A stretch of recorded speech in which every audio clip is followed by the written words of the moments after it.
Hi all, it's ALC Industry Fellowship season, and one of the big challenges in pulling together an application is the 5-page limit for the project description. Beyond my perennial advice of make a plan, you need to be really ruthless and incredibly focused in how you organised your proposal. This means you need a really good working knowledge of the terminology used so you can put everything in the right place.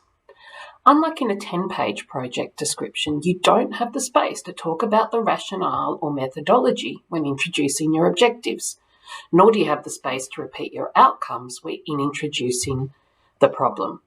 Getting really clear on the individual elements and how they map onto the assessment criteria before you put pen to paper will really help you achieve the focus required to address all the criteria in 5 pages. With that in mind, here are a few definitions and suggestions.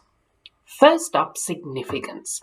A significant problem is one in which there's a demand for an answer. So in addressing criterion 1, you want to show that there are people in the real world who need a problem solved. Note that you're only asked to address the significant industry challenge in criterion 1.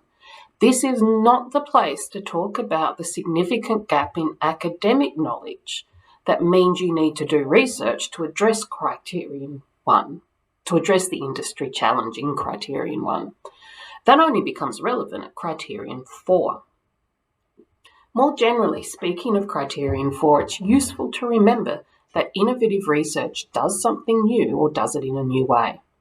While you're asked to address this in criterion 4, you can save a lot of space by setting up the problem in the right way in the introduction and when you're talking about the significant industry challenge in criterion 1. Once you've described the industry need, you can then talk about the gaps in academic research in your innovative idea in criterion 4. And ideally, you want to try and explain the industry need in such a way that your innovative academic research is clearly the piece of the puzzle that fits the gap you have described. So, for example, under criterion 1, you might want to talk about how industry wants efficient, cost-effective hydrogen fuel cells, and that to achieve this, they need cells which don't use platinum, because platinum is really expensive. Then, under criterion 4, you can talk about the need to do academic research in order to develop hydrogen fuels that don't use platinum, and you can talk about your innovative idea on how you're going to build such cells. This brings me to the mandated heading, which after your title opens your project description, project aims and backgrounds. This is best thought of as your pitch for the project, where you present the significant problem and indicate how you're going to solve it.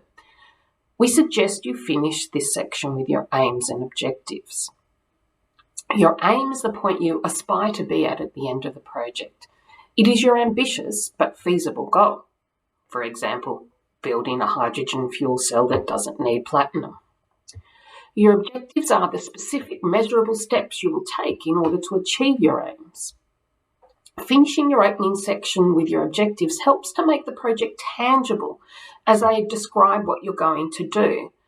Having these on your first page can also really help talk about the impact of your research under criterion 1 before you talk about your methodology under criterion 4. This is one of the many reasons why we suggest your objectives correspond wherever possible to the research activities you discuss in criterion 4. Just a note, your first page is not the place to do a background literature review. You really only have the space to set up the problem, and so you want to review the literature in order to demonstrate there is a problem that needs to be closed. Finally, we're seeing a lot of people have been tripped up by the distinction between outputs and outcomes.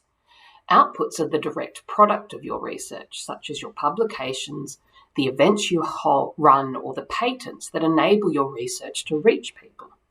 Outcomes are the measurable changes that result from your research, such as the advancement of new knowledge, or for the industry fellowships, what are more relevant are the development of a new product or the implementation of your findings into policies.